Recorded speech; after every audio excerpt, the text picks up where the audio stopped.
Today we'll describe all the different YouTube eras throughout the years, starting with the early days. It all started when 3 college kids wanted to find the video of the Super Bowl incident, which shows how boobs motivate men to do great things. And in this case, it motivated them to make YouTube. After their first video was posted, the site quickly grew, and less than 2 years later, YouTube was bought by Google in 2006 for $1.6 billion.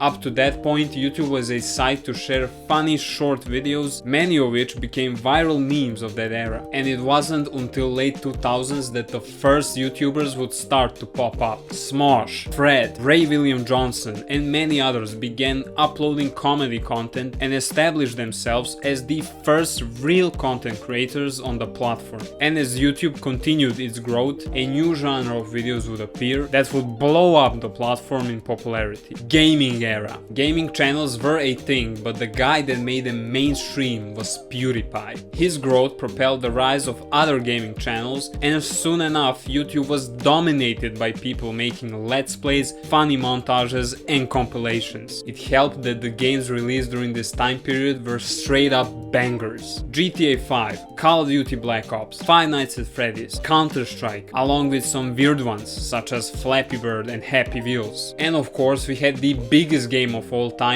all over YouTube, Minecraft. The gaming era lasted long, and you can't really say it ever died down, as there is always a new huge game to make content on. But it was replaced by the YouTube era that almost destroyed the entire platform, and I'm talking about the commentary era. Okay, when I said almost destroyed YouTube, I was exaggerating a little bit. What I meant is that it destroyed old YouTube. You know, the old YouTube where you could get a Coca-Cola ad before an ISIS recruitment video. Okay, maybe not that one, but when you can make videos like this or this and still be monetized. But then came the reaction channels, who all started making pretty offensive content. However, things were going fine on YouTube until the biggest guy decided to join in on the edginess bandwagon. When PewDiePie started his racism arc, that is when shit hit the fan.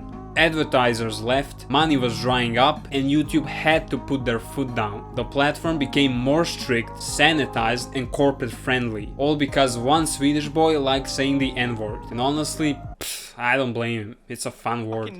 Corporate era. After YouTube was done with clean scrubbing their platform, it was time for the corporations to take over. And first step of that plan, topple PewDiePie from the top of the leaderboard. In early 2018, a new threat emerged for the YouTube platform, T-Series. I still remember seeing that MatPat video where he talked about T-Series, and I was just thinking, who the fuck are these guys? Little did I know about the battle that was about to take place. The PewDiePie T-Series sub-war lasted for months, and it saw many campaigns, initiatives and a little bit of racism. But it ended as a defeat for YouTube, as T-Series overtook the #1 spot from PewDiePie and became the first YouTube channel to reach 100 million subs. However, the most ironic thing about this entire ordeal is that the guy who fought the most for PewDiePie and also rose to fame in doing so is today the very face of that corporate YouTube he fought against, and we'll talk more about that later. COVID era. As YouTube entered the new decade, it was time for some major changes, and it started with a bang, which was the COVID pandemic.